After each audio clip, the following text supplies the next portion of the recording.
The film opens in 1947, with Andy, a quiet, well-dressed banker sitting in his car, drunk and heartbroken, outside the home of his wife and her lover.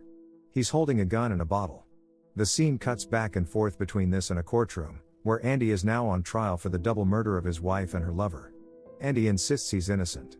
He admits he was there, that he planned to confront them, but he threw his gun away instead. Still, the circumstantial evidence is strong: motive, opportunity, and no alibi. The jury finds him guilty, and the judge sentences him to 2 consecutive life terms at Shawshank State Penitentiary. We then shift to Red, an older inmate at Shawshank who narrates the story. Red explains that he's the man who can get you things inside prison. He's been in for a long time and knows how things work. He tells us about the day Andy and a busload of new prisoners arrived at Shawshank. The prisoners line up as the guards yell and process them. Red and his friends watch from the yard, betting cigarettes on which of the newcomers will crack first. Andy stands out. He's clean-cut, calm, and doesn't look like he belongs there. Red bets against him, thinking he's too fragile. That night, as the new inmates are locked in their cells for the first time, the place erupts in chaos. The others break down, screaming, begging to be let out. One man collapses in a panic and is beaten brutally by a sadistic guard named Hadley. He's later taken to the infirmary, but Red reveals that the man died overnight, showing just how harsh and unforgiving Shawshank really is. Andy, however, stays silent through his first day. No tears or breakdown, just quiet acceptance. Red says it's the first time he noticed something different about him. Later, the routine of Shawshank continues. In the showers, Andy quietly minds his own business, but a fellow inmate named Boggs, the leader of a gang called the Sisters, approaches him. Boggs casually asks if anyone's been bothering him, but Andy says nothing. He just walks away. About a month later, Andy finally approaches Red. He's polite and calm, and he asks Red for something unusual: a rock hammer. Red assumes right away that Andy either wants to defend himself, or might be planning to escape. But Andy explains that he's into geology, wants to shape and polish rocks into chess pieces. Red warns him that if the guards find the hammer during a cell search, Andy could get solitary. Andy promises that if he's caught, Red's name won't come up. A few days pass. Red talks to his connections, trades a box of cigarettes, and eventually gets the tiny hammer. He passes it discreetly to an old inmate who distributes books, and that man gives it to Andy with no questions asked. Soon after, Andy is sent to fetch supplies from the basement. Down there, Boggs and his crew ambush him. They beat him severely, as they have before, for the next 2 years, and he quietly endures the abuse. Whenever he's alone or vulnerable, Boggs and the Sisters corner him. Sometimes they beat him, other times, they do the worst to him. 2 years into his sentence, Warden Norton announces that one of the prison's old rooftops needs resurfacing and asks for volunteers. Red, Andy, and a few others sign up, not because they want to help, but because working outside feels like freedom, even if just for a few days. While working on the roof, Captain Hadley vents about a recent problem. His brother died and left him $35,000, but now the IRS wants to tax it. He's furious, unsure of how to keep the money. Andy takes a risk and speaks up. He tells Hadley he knows a way to legally shelter that money, gift it to his wife, and the IRS won't touch a dime of it. Hadley grabs Andy by the collar, ready to throw him off the roof for interrupting, but Andy calmly tells him he's trying to help. Andy offers to do the paperwork, even help manage Hadley's finances, and asks for just one thing in return: 3 cold beers each for the roof crew, and Hadley agrees.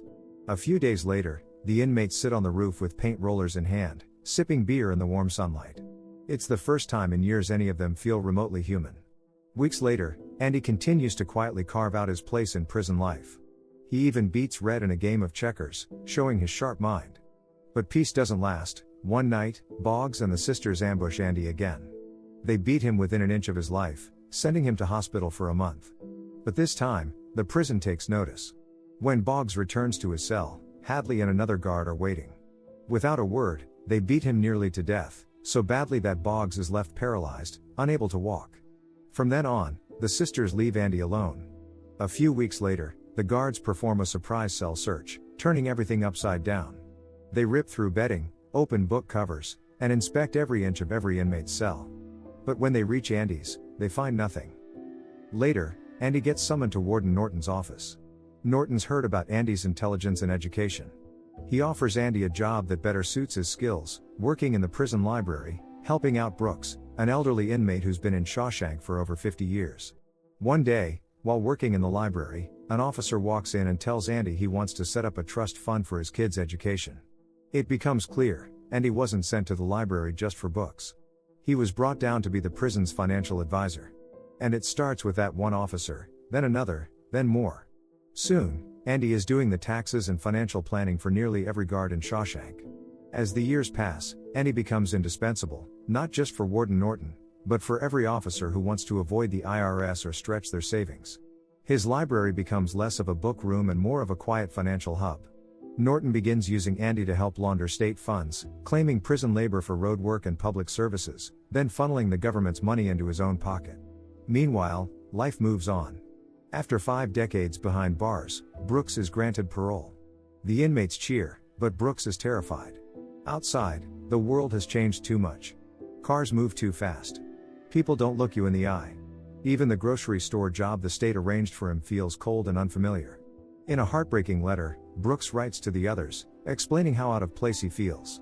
The freedom he longed for has become a prison of its own. With nothing left to hold on to, Brooks hangs himself in his halfway house.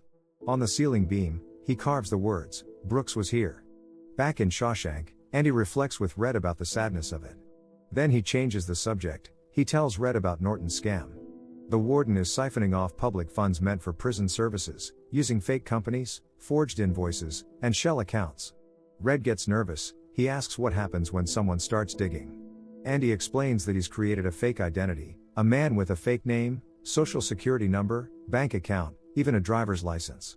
This ghost man receives all the dirty money. If anyone investigates, the trail leads to a person who doesn't exist. Red is stunned by how deeply Andy's planned it all. He's not just smart, he's patient and methodical.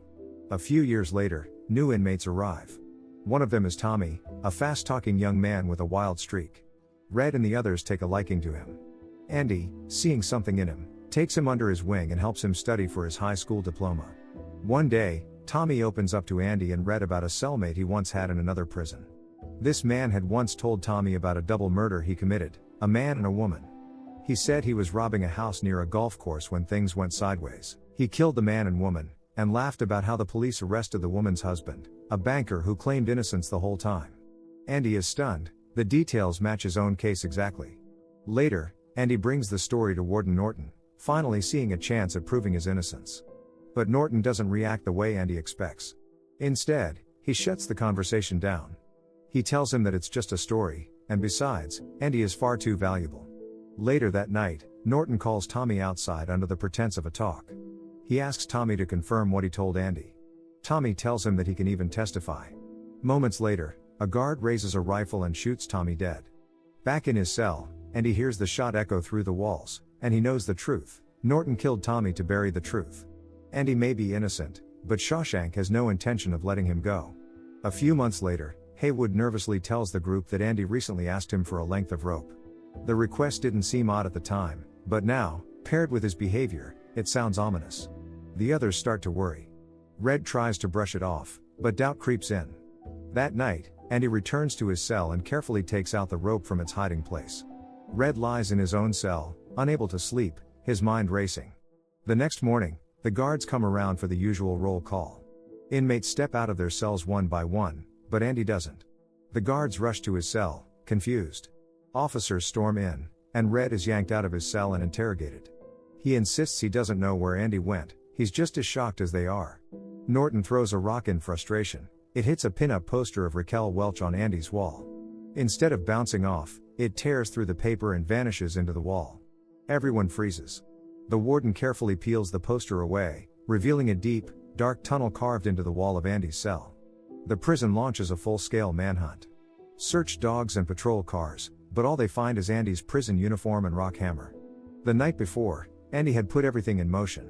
After retrieving his rope, he put on Norton's shiny polished shoes, then crawled through the tunnel he'd been chipping away at for nearly 20 years, hidden behind his posters. On the other side of the wall, he squeezed into the prison's sewage pipe. In the middle of a storm, he crawled through 500 yards of filth and came out clean on the other side, collapsing into the muddy riverbank, finally free.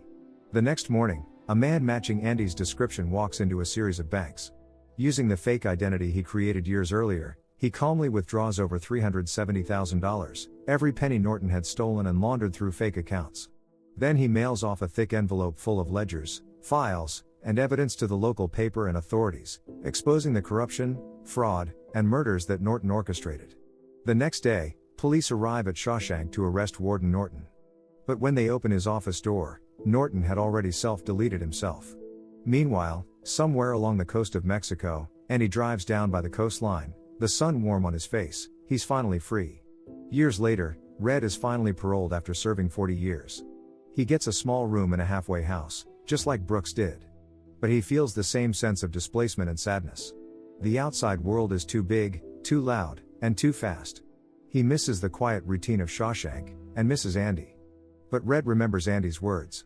He remembers the promise: if he ever got out, he should go to Buxton and look for the big oak tree at the end of the stone wall. One day, Red skips his parole check-in and catches a bus. He walks through the fields outside Buxton, following the stone wall until he finds the massive old tree. Beneath it, he uncovers a box wrapped in plastic. Inside is cash, a letter from Andy, and an invitation to find him in Zihuatanejo. The next morning, he boards a bus heading south. There, he finds Andy working on a boat by the shore, in a quiet coastal town. Finally, the two friends reunite, and are finally free. Make sure to like, comment, and subscribe for more notifications. Until next time. See you soon.